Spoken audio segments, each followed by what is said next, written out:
Bienvenue ce soir à cette commémoration. Comme de coutume, nous aurons d'abord une pensée pour 13 morts, mais pas ceux du 9 novembre 1932. Il y a 112 ans, le 23 août 1909, à 500 mètres d'ici, l'usine à gaz de la jonction explosait, faisant, c'est une coïncidence, également 13 morts et de nombreux blessés. Leurs noms sont oubliés, ce n'étaient sûrement pas tous des militants, mais nous rendons aujourd'hui hommage à ces victimes du travail dont la mort avait été considérée comme un risque du métier. Nous sommes ici pour commémorer ce qui s'est passé à cet endroit le 9 novembre 1932 sur un fond de crise économique, l'intervention de l'armée contre des ouvriers, contre des militants qui combattaient le fascisme, cette doctrine de xénophobie et d'exclusion, ce système qui voulait mettre à genoux le mouvement ouvrier.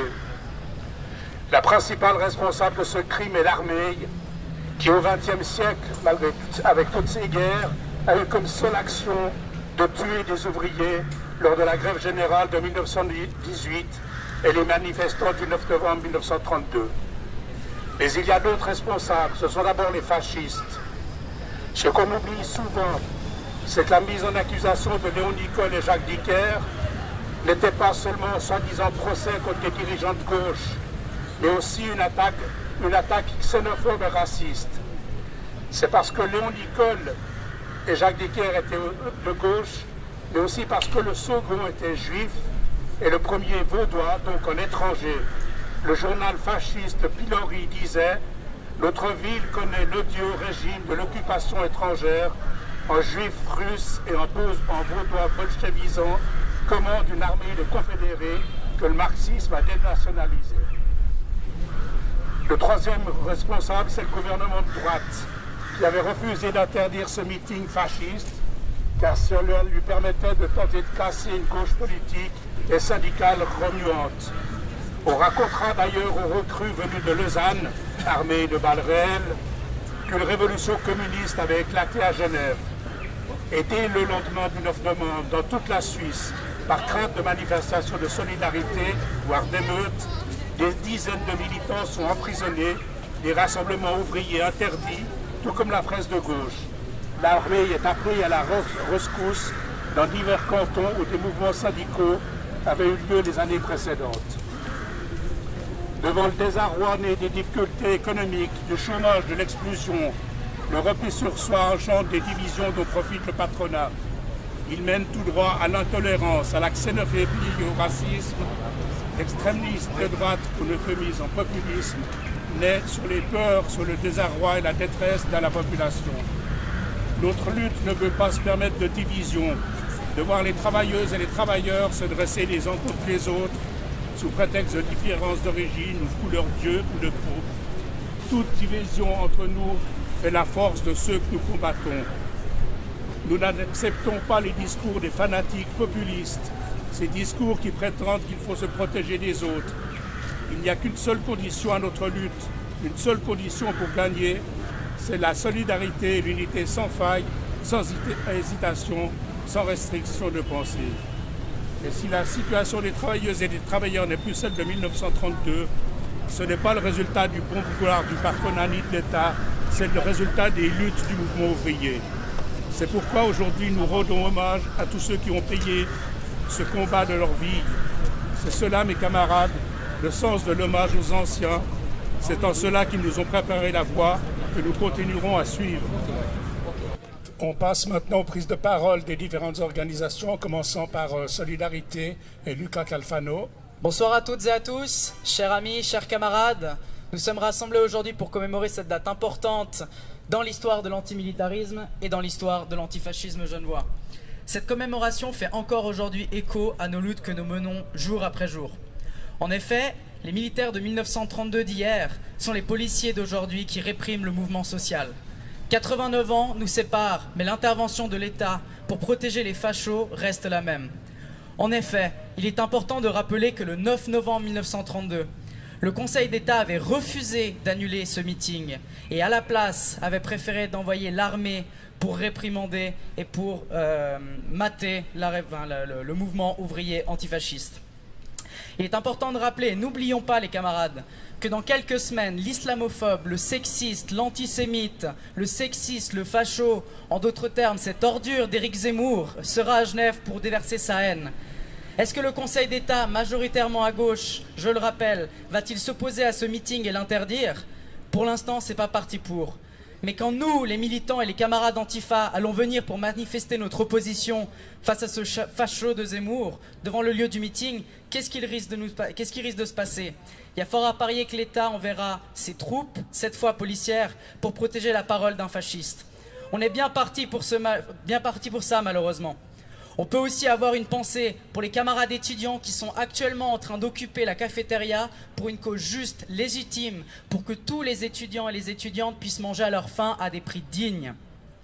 Et ces derniers ont toujours un risque de se faire réprimander et de se faire sortir manu militari de cette cafétéria de manière violente. Camarades, ne voyez-vous pas des similarités avec le passé et le présent? La répression envers les mouvements sociaux de la part du pouvoir est toujours la même. Elle n'a pas changé d'un iota. Il en va de même pour le combat antifasciste que nous menons. Il n'est jamais trop de le rappeler, mais le fascisme monte au fur et à mesure dans tous les pays. Et Genève ne fait pas abstraction de ce cas. Loin de là, les amis, régulièrement des médias comme Renversons montrent la présence de militants néo-nazis, fascistes, dans des partis politiques comme l'UDC et l'UDF, sans compter les groupuscules politiques qui vont aller racailler, matraquer et défoncer des militants de la gauche, des homosexuels et des personnes racisées. Rien que dans notre jeunesse, à la jeunesse solidaire, 2 militants ont été agressés il y a quelque temps à la sortie d'un bar par 7 militants fascistes. Les fachos, ils sont dans nos rues et il en va donc de notre devoir de lutter dans nos quartiers pour que ces derniers dégagent. C'est justement des événements comme celui-ci qui nous rappellent l'importance fondamentale du combat que nous menons dans nos quartiers, dans nos villes. Genève restera antifasciste. Aujourd'hui, on est là pour se rappeler l'énorme sacrifice qui a été fait par des camarades pour la défense de nos libertés. L'événement d'aujourd'hui, il permet de comprendre pourquoi on doit rester dans la rue, pourquoi on ne laissera pas nos quartiers aux fachos. Donc n'oubliez pas, vive la lutte antimilitariste, vive la lutte antifasciste et surtout no pasarán.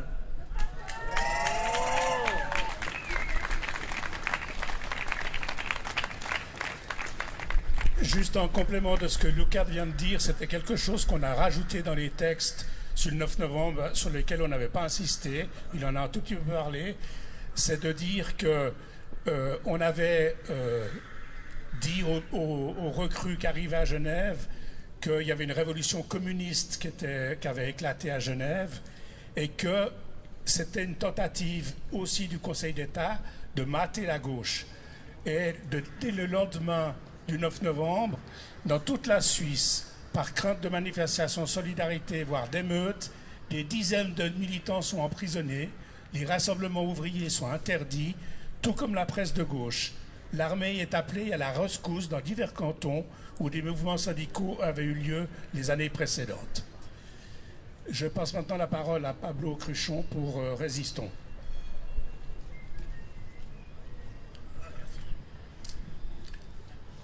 Bonsoir à toutes et tous, merci d'être présents. Comme chaque année, c'est vraiment très important qu'on se réunisse pour commémorer ce moment, pour faire perdurer l'histoire du mouvement ouvrier. Mais aussi, moi ça m'interroge toujours parce que je me demande toujours pourquoi est-ce que les jeunes générations doivent continuer à faire vivre ce moment. Pourquoi est-ce que c'est important qu'on se réunisse ici? C'est pourquoi ce serait important qu'on soit plus nombreux et qu'on fasse des meilleures encore mobilisations dans l'avenir. Et bien sûr, l'histoire du 9 novembre, elle est fortement liée à des mobilisations antifascistes. Lucas en a bien parlé.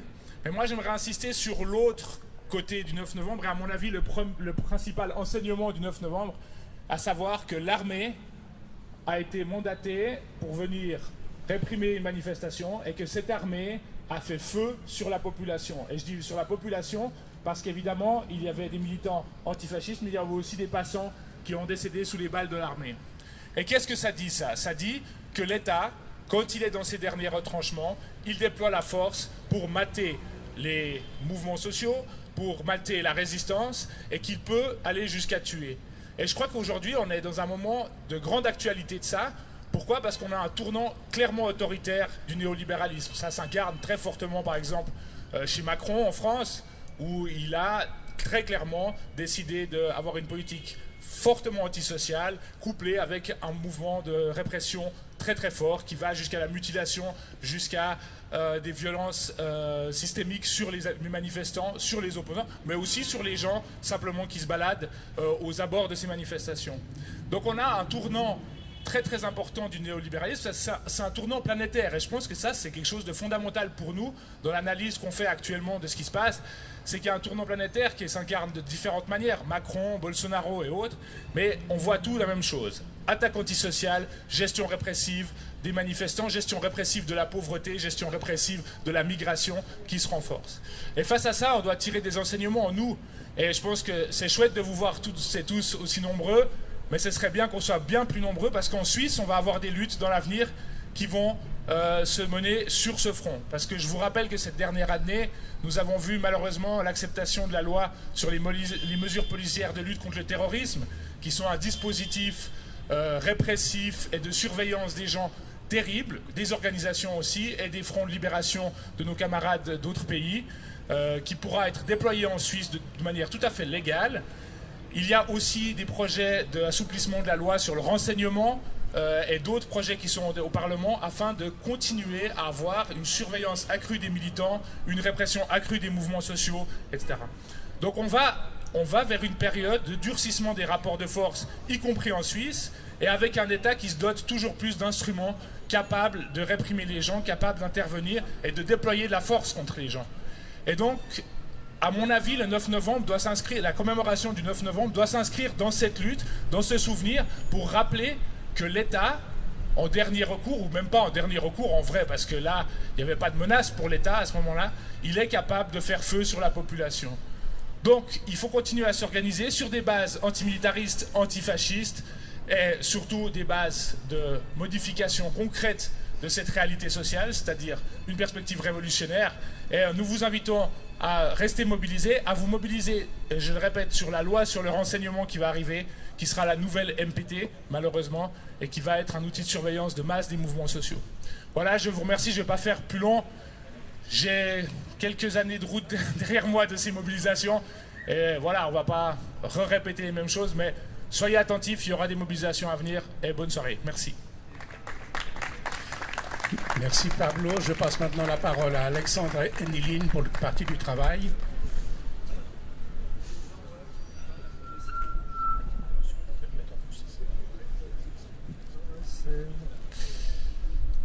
Bien, chers et chers camarades, commémorer le 9 novembre 1932, ce n'est pas seulement se rappeler du passé en tant que passé, mais en tant que leçon avertissement pour le futur et l'avenir. En particulier, se rappeler de ce jour où l'armée tira sur la foule, faisant 13 morts, est important pour comprendre et combattre le danger du militarisme, arme entre les mains des puissances impérialistes pour opprimer les peuples, à l'intérieur comme à l'extérieur de leurs frontières, et une menace pour l'existence même de l'humanité. L'impérialisme n'a pas changé de nature, ni ne peut en changer. Il est par essence agressif, porté à l'usage de la force meurtrière pour imposer sa domination et posséder les peuples de leurs ressources. Aujourd'hui, hélas, l'heure n'est pas à la détente, bien au contraire. La planète est ensanglantée par des guerres, souvent orchestrées à distance par les puissances impérialistes. La tendance est à la course aux armements, pour lesquels des ressources précieuses que nous savons pourtant finies sont gaspillées en quantité astronomique, et à la militarisation. Malgré la tragique débâcle de sa guerre en Afghanistan, le temps demeure un bloc militaire agressif et s'arroge la prérogative, on ne sait trop de quel droit, d'intervenir partout sur la planète. Les puissances impérialistes sur le déclin que sont les USA est prête à tout pour maintenir son hégémonie. La stratégie agressive de l'impérialisme états-unien, de tension avec la République populaire de Chine et la Fédération de Russie, l'escalade verbale et les provocations constituent une menace majeure pour la paix mondiale et pourraient, dans le pire des scénarios, dégénérer en déflagration globale. Le blocus criminel des USA contre la République de Cuba, ses ingérences, ses guerres hybrides contre les peuples d'Amérique latine qui refusent de subir le joug de l'Empire doivent en particulier être dénoncés et combattus. La situation ne s'est pas améliorée depuis que Joe Biden a remplacé Donald Trump. L'alliance militaire AUKUS entre les États-Unis, le Royaume-Uni et l'Australie constitue un dangereux pas supplémentaire dans l'aggravation de la tension militaire dans le Pacifique. L'acquisition de sous-marins à propulsion nucléaire par l'Australie représente une escalade de plus dans la course aux armements, lourde de dangers. Inutile de dire que l'impérialisme ne se préoccupe en réalité nullement de la démocratie et des droits humains. Le temps ne trouve rien à redire des crimes de guerre de l'un de ses membres, la Turquie d'Erdogan. Les États-Unis n'ont aucun problème avec les régimes autoritaires amis, sans parler de leurs propres et innombrables violations des droits humains. Ce n'est évidemment qu'une question d'intérêt des grands monopoles de contrôle des ressources et de domination. Et il faut rappeler que ces puissances n'ont en particulier aucun souci des droits humains de toutes ces personnes qui doivent fuir leur pays à cause de leur guerre, face auxquelles les pays riches se barricadent et les traitent comme d'une façon complètement contraire à tous les droits. C'est pourquoi je vous appelle à signer le référendum contre Frontex, cette criminelle police des étrangers européenne. Et enfin, nous devons exiger le respect du droit international, le respect des peuples pour le droit à disposer d'eux-mêmes et lutter pour le désarmement global. Aujourd'hui comme hier, la lutte pour la paix passe par la lutte contre l'impérialisme. Merci Alexandre. Je passe maintenant la parole pour le Parti Socialiste à Lydia Schneider-Rosser. Bonsoir camarades, merci d'être là. Le 9 novembre 1932, pour combattre les idées fascistes et nauséabondes de l'Union nationale de Georges Oltramar, 13 personnes ont perdu la vie. Parmi ces victimes, seules quelques-unes étaient des personnes engagées politiquement, Parti communiste, Parti socialiste, syndicaliste. Plusieurs étaient de simples citoyens, comme on l'a déjà rappelé. Nous commémorons la mémoire de chacun de ces hommes, car grâce à eux, Genève a échappé à la peste brune, à ses exactions et à ses injustices et à la haine. Mais qui suis-je? Qui sommes-nous aujourd'hui pour oser parler, évoquer ces personnes courageuses qui ont osé manifester, braver un environnement pareil en le payant de leur vie?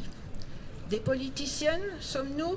Des politiciens, des personnes qui désirent avoir une image publique, être connues, avoir une carrière? Non, non, aujourd'hui, nous sommes là pour faire mémoire et nous renforcer, nous unir pour acter un engagement de fond qui est celui de travailler un monde meilleur pour toutes et tous, et plus particulièrement pour les plus précaires, qui est de lutter pour la justice sociale, pour ne pas accepter la discrimination quelle qu'elle soit, et pour entretenir une solidarité, voire pour réinventer une solidarité adaptée à notre époque. Aujourd'hui, notre ennemi est un capitalisme hors contrôle, toujours plus sournois. Nous avons à nous unir pour arrêter cette course au profit démesuré sur le dos des travailleuses et des travailleurs, cette accélération des inégalités. Ce capitalisme détruit des pays entiers pour tester et vendre des armes produites ici. Et les régimes fascistes actuels complètent cela en utilisant, à quelques milliers de kilomètres d'ici, des êtres humains comme armes. Le capitalisme à outrance vampirise les richesses dans les pays du Sud en les condamnant à une violence et une corruption endémique. Aujourd'hui, la ségrégation entre riches et pauvres devient de plus en plus visible ici aussi. Salaire minimum, valorisation des travailleuses et travailleurs de la santé, égalité salariale, redistribution par la fiscalité, horaires compatibles dans la vente à une vie équilibrée, les thèmes sont multiples et comme l'a rappelé Pablo, actuellement aussi la défense de pouvoir manifester, de pouvoir donner notre avis, d'être ensemble. En bref, nous voulons une place dans la société pour chacune et chacun, tant au niveau économique que politique. L'exercice de mémoire, ici, nous ancre dans le besoin d'être ensemble contre ces mécanismes qui réduisent à néant l'humanité, la solidarité et le monde qui nous porte. Camarades, il reste beaucoup à faire, mais nous devons le faire ensemble. Merci. Merci Lydia. Je passe maintenant la parole aux représentants de la communauté genevoise d'action syndicale. Alors, salut à tous et à toutes. Alors, l'honneur me revient ce soir de parler au nom de la CGS. J'arrive à peine à Genève et me voilà porté devant la scène. Je viens de Lausanne. J'ai commencé à travailler ici il y a juste quelques mois.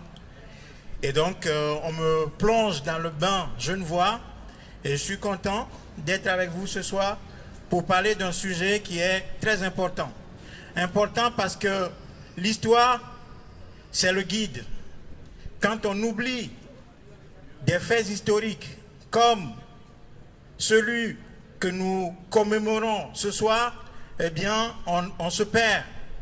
C'est pour cela que je voudrais commencer mon discours en pensant à un de mes camarades du même pays que moi, qui s'appelle Jean-Paul Omoulou, qui est réfugié politique en Suisse comme moi, qui a pris son courage à deux mains pour aller au Togo, pour voir sa famille, et le jeudi 4 novembre dernier, il a été arrêté, kidnappé par les forces répressives au service du pouvoir togolais. Et actuellement, mon camarade et ami Jean-Paul Omoulou, père de 2 petits-enfants, est en train de croupir dans les geôles du régime dictatorial au Togo. Je voudrais que vous toutes et tous ici, très bientôt, vous signiez une pétition qui va être mise en ligne sur cette question. Merci pour votre soutien. Et en ce moment, j'ai une pensée émue pour mon camarade Jean-Paul Omoulou et au nom de toute la communauté togolaise ici en Suisse, je vous invite demain, mercredi 10 novembre, à partir de 15 h, devant l'ambassade du Togo, pour non seulement condamner cette arrestation arbitraire, mais aussi la libération immédiate et sans condition de mon ami Jean-Paul Omoulou, en plus des 115 prisonniers politiques qui croupissent dans les prisons du Togo. Donc rendez-vous demain à 15 h devant l'ambassade du Togo, située à la rue de Lausanne 67. Voilà, rendez-vous demain à 15 h. Là-dessus, je voudrais simplement dire, au nom de la communauté genevoise de l'action syndicale, que nous ne devons jamais oublier cette sinistre journée du 9 novembre 1932. Le sang a coulé, des camarades sont tombés. Nous n'oublierons jamais. Presque 90 ans après ces assassinats perpétrés par l'armée suisse, un net recul des libertés est observé depuis quelques années. Au nom de l'ordre,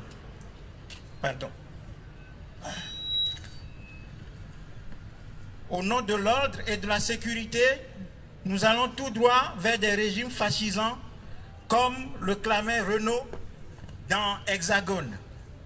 Je me souviens surtout de ces moutons effrayés par la liberté s'en allant voter par millions pour l'ordre et la sécurité. Bolsonaro, Uli Morer, Zemmour, les exemples ne manquent pas. Le fascisme 2.0 est à nos portes. Nous devons être fermes avec la bête immonde qui se nourrit de nos peurs, de nos frustrations et de ce ultralibéralisme qui nous broie. Le monde syndical, la CGAS en tête, est consciente de ces enjeux et appelle à l'unité et à la solidarité. La solidarité entre les syndicats également. Respectons nos différences et combattons les vrais adversaires. Les travailleurs et travailleuses de ce canton doivent se réapproprier l'appareil syndical et le faire évoluer vers la tolérance, la puissance et l'encadrement des membres. Bien évidemment, en pensant et en renforçant nos valeurs. Ensemble, solidairement, nous serons forts. Merci et bonne soirée.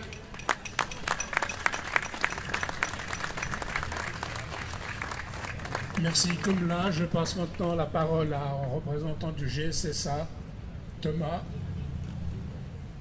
901 millions de francs. C'est le montant pour lequel l'industrie suisse de l'armement a exporté du matériel de guerre en 2020. Vous avez besoin d'une mise en perspective? C'est très simple. Jamais la Suisse n'avait exporté autant de matériel de guerre durant une année civile. Sur la liste des pays destinataires, on trouve l'Allemagne, la France, les États-Unis, mais aussi l'Indonésie à la 3e place, le Brésil à la 5e place, l'Arabie Saoudite, Israël, bref, La liste est encore longue et les noms qui y figurent sont extrêmement inquiétants. En 2021, la situation ne s'est guère améliorée, avec des exportations d'armes pour 503 millions de francs durant les 3 premiers semestres et déjà un record en ce qui concerne les exportations à destination des pays belligérants dans la guerre au Yémen, membres de la coalition emmenée par l'Arabie Saoudite. Chaque année apporte aussi son lot de scandales. En mars dernier, on apprenait que l'entreprise suisse Rheinmetall Air Defense souhaitait vendre des canons anti-aériens au Qatar pour 250 millions de francs pour protéger les stades de foot dans le cadre de la Coupe du Monde 2022. Stades dans la construction desquels plus de 6500 travailleurs-travailleuses migrantes sont décédés. En septembre, on apprenait même que l'entreprise enverra ses techniciennes sur place pour former les militaires qataris. Un autre scandale a fait surface en septembre dernier, cette fois impliquant l'entreprise Pilatus. Il y a quelques années, l'entreprise a vendu des avions PC-12 aux États-Unis. Ces avions ont été modifiés, armés et utilisés dans le cadre de la guerre d'Afghanistan. Un PC-12 a notamment été utilisé lors d'une attaque aérienne qui a également tué des enfants. Suite au retrait des troupes états-uniennes cet été, au moins un de ces avions est parvenu aux mains des talibans et 5 autres ont complètement disparu. Sachant tout cela, pouvez-vous deviner comment ces avions ont été catégorisés lors de leur vente? Comme du matériel de guerre? Certainement pas. Alors comme des biens militaires spécifiques, cette catégorie que seule la Suisse connaît et qui comprend les biens conçus ou transformés à des fins militaires, mais qui ne sont pas des armes, non plus. Ils ont été classés comme des biens civils, au même titre que cette feuille ou que mes chaussures. Sur le plan national, les choses ne sont guère plus rassurantes. La Suisse est en train de s'engager dans l'un des plus grands projets d'armement de son histoire. Ces prochaines années, 15 milliards vont être dépensés pour renforcer l'armée suisse. 2 milliards pour une défense solaire, 7 milliards pour l'armée de terre et 6 milliards pour des nouveaux avions de combat. L'année dernière, nous avons échoué de justesse à empêcher cet achat et aujourd'hui, la lutte continue cette fois contre le projet d'acquisition concret avec l'initiative Stop F-35. Ces avions, qui pourraient nous coûter jusqu'à 25 milliards sur toute leur durée de vie, sont parfaitement inutiles. Ils ne sont là que pour créer une illusion de sécurité face à des menaces imaginaires venant du ciel. Ils ne sont là que pour nous faire croire un intérêt national que nous aurions en commun parce que nous vivons à l'intérieur de certaines frontières qu'il faudrait protéger vis-à-vis d'attaques extérieures. Or, nous n'avons rien en commun avec Blocher, ni avec Bertarelli, ni avec ces 300 plus riches qui ont vu leur fortune doubler depuis 2003 alors que nos salaires n'ont fait que stagner. En ce qui concerne les menaces, soyons clairs. Des menaces, des vraies, il y en a. La crise sanitaire, la crise climatique en sont de bons exemples. Mais pour faire face à ces crises, des avions de combat, des chars ou une défense solaire ne nous serviront à rien. Nous avons besoin d'investissements dans le domaine de la santé, dans le domaine social, dans le domaine environnemental. C'est pourquoi il faut mettre fin à tout cela, aux exportations d'armes, aux avions de combat, aux armes, au militarisme, à l'armée, au fascisme, au capitalisme. Merci. Merci.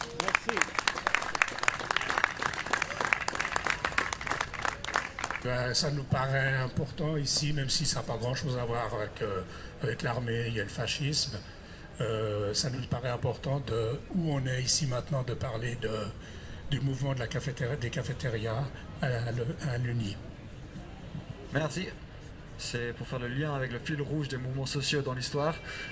Si on est là en 2 mots, c'est parce qu'en ce moment on est en train d'occuper la cafétéria d'Unimail. C'est une revendication qu'on porte.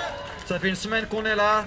On veut en fait avoir des repas qui soient vraiment accessibles, qui soient à bon marché et qu'en fait on puisse s'alimenter d'une façon qui ne nous coûte pas en fait une blinde. De la même façon, en fait, on veut des espaces qui soient vraiment inclusifs et qui soient vraiment agréables, c'est-à-dire des espaces non marchands. On peut pouvoir rentrer tranquillement, pouvoir réchauffer son plat, chose que de manière générale ce n'est pas le cas. Pour cela, c'est important que les étudiantes et les étudiants soient là pour faire part de leur voix et de leur intérêt. On tient l'Occupe depuis une semaine aujourd'hui. C'est très épuisant. On a fait une soupe pour vous. Du coup, je propose un applaudissement pour l'équipe qui a fait une soupe. Qu'après une semaine de faire 700 assiettes tous les jours, tous les midis, petit déjeuner inclus, souper inclus, c'est vraiment quelque chose épuisant. Je pense que vous allez voir dans nos visages. Pour finir, on vous invite très chaleureusement à venir après le rassemblement nous voir au cafétéria. Elles sont ouvertes, accessibles à tout le monde, sans distinction. Venez nous voir, tchatcher avec nous, boire un verre, manger si vous voulez, rester dormir, c'est tout à fait possible. Du coup voilà, merci camarades, Genève restera et reste antifasciste.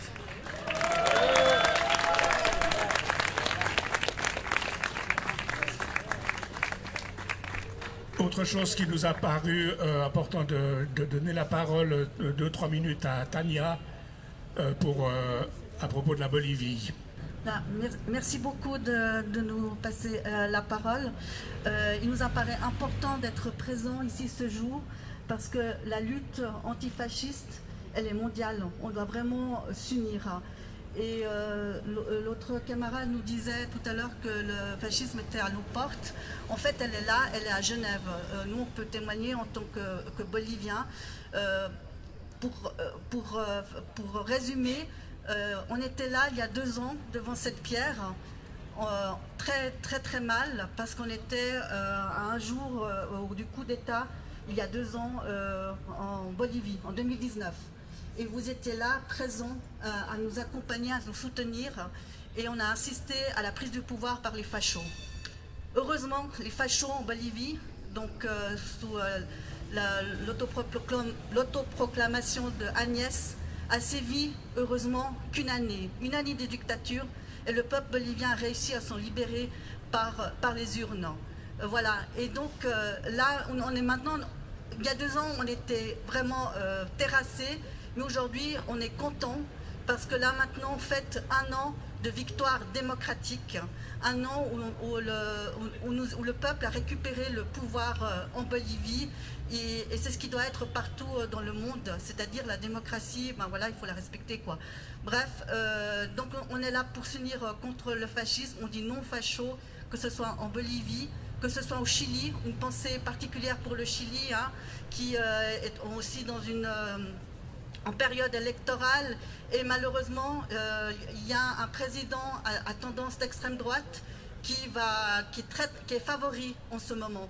Donc le fascisme est partout, il sévit au Chili, dans les territoires mapuche, au Chili, au Brésil, avec Bolsonaro. D'ailleurs, il y a une manifestation le 20 novembre à la Place des Nations. Donc il est temps plus que jamais de s'unir ici, genevois, sud-américains et de tous les pays, s'unir contre tous les fascismes. Merci beaucoup. Los fachos no pasarán en Bolivia, en Aviala y en el mundo. Muchas gracias.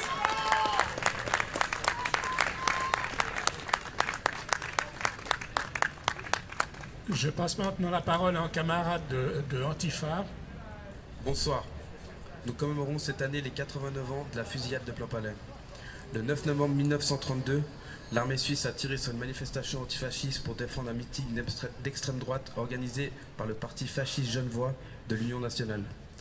L'armée a tué 13 personnes et en a blessé une 60aine. Les jours qui ont suivi cette nuit sanglante, les autorités ont arrêté les leaders anarchistes, communistes et socialistes et interdit toute manifestation. Il était impératif pour elles de restaurer l'ordre bourgeois face à une classe ouvrière genevoise plus que combatif. Commémorer les combats antifascistes d'hier est essentiel pour garder la mémoire collective vivante, mais ce n'est pas suffisant. Le meilleur hommage, c'est de continuer le combat. Nous devons aujourd'hui soutenir la jeunesse antifasciste qui a le courage de s'opposer à l'extrême droite dans la rue et qui a subi la répression et la criminalisation. Il y a actuellement une 40aine de jeunes poursuivis en justice à Bâle suite à une contre-manifestation antifasciste qui a eu lieu en novembre 2018. La police avait tiré des balles en caoutchouc sans sommation afin de dégager la voie pour une marche néo-nazie. Fin septembre 2021, 7 antifascistes de Lyon ont été inculpés suite à un affrontement lors d'une manifestation contre le pass sanitaire avec des militants du parti catholique intégriste et d'extrême droite Civitas. 4 d'entre eux ont passé 6 semaines en détention provisoire alors que la préfecture de Lyon ferme les yeux sur les attaques violentes de l'extrême droite depuis des années. En Allemagne, ce sont plusieurs jeunes de différentes villes qui sont actuellement emprisonnés et criminalisés pour s'être organisés contre la terreur de la violence néo-nazie.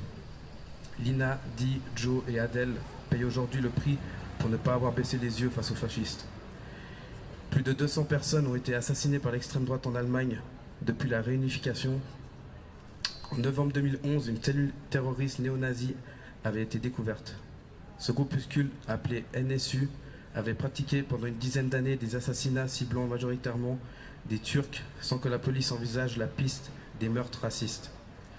Cette affaire avait dévoilé la complicité d'agents informateurs des services de renseignement allemands au sein du mouvement néo-nazi. Récemment, plusieurs scandales ont démontré l'infiltration de l'extrême droite dans l'armée et la police allemande. C'est dans ce contexte que l'État fédéral allemand choisit de s'attaquer au mouvement antifasciste. Toutes ces affaires montrent l'acharnement policier sur celles et ceux qui s'opposent à l'extrême droite et à la volonté de la justice bourgeoise de criminaliser l'antifascisme. Face à la répression, on n'est pas toute seule.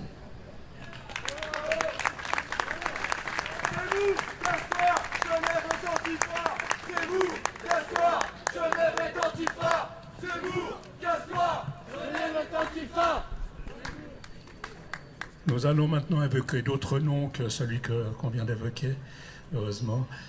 On va déposer les roses, les 13 roses habituelles au nom des 13 victimes de la fusillade de 1932. Elles vont, je signale que là devant la pierre, il y a le droit du peuple, c'est le journal du Parti du Travail, sauf erreur, qui est paru le 10 novembre 1932. C'est quelqu'un qui les a déposés là, je sais plus, c'est un camarade. Vous pouvez en prendre, c'est un seul feuillet chaque fois, c'est pas...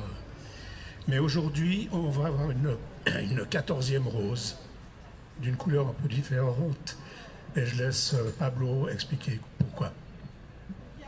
Merci.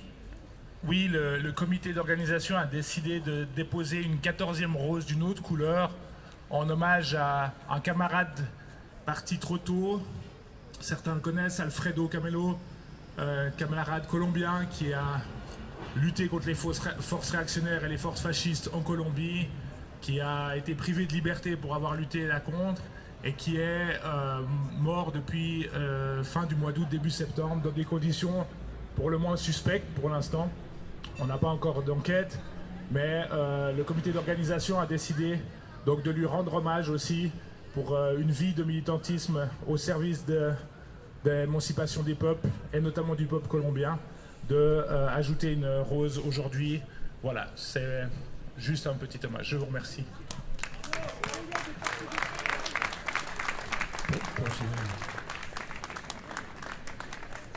Alors voilà la liste des 13 victimes du 9 novembre 1932. Certaines sont décédées tout de suite, comme notamment Henri Fürst. D'autres sont morts dans la nuit et d'autres encore sont... Attends que je dise les noms. Et d'autres sont morts dans les jours qui suivaient. Alors, le premier, ils ne sont pas en ordre alphabétique. C'était Melchior Alemann, 31 ans, qui était employé d'hôtel et militant socialiste. Ensuite, Hans Brugger, qui avait 28 ans. Qui c'est qui met les roses? Ouais, mais les par terre. Francis Clerc, qui avait 54 ans, qui était fraiseur à l'usine Gardy et dont le fils faisait partie des recrues.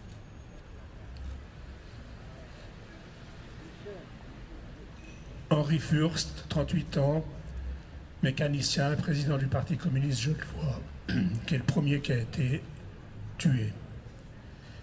Émile Guignet, 27 ans, qui était employé à la Société industrielle de mécanique. Émile Henry, 55 ans, batelier. Edmond Junot, 29 ans, mécanicien chez Motosacoche. Alphonse Colli, 41 ans, colporteur.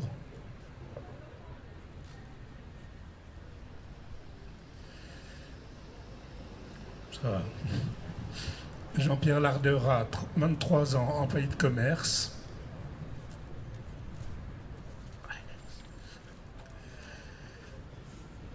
Gabriel Loup, 57 ans, maître boulanger. C'était le patron de la boulangerie du Bourg-de-Four. Oscar Maurer, 25 ans, employé de banque, qui sortait des cours du soir.